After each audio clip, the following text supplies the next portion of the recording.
समस्त देश सेनानी ये वीरत्व ये शौर्य ये धैर्य आगे मुंड नुआई आम प्रणाम करुचु जे देश आज सुरक्षित अच्छी जो मानक बलिदान रे से आमे एठी कृतांजलि ज्ञापन करुचु शहीद मानकु एवं जो माने लढुचंती तीन सेना तांकु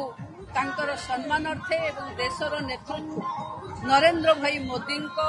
नेतृत्व आगे आमे मुंड नुआई आमर त्रिरंगा उच्चा उड़ू भारत मार गौरव एमती बलशाली हो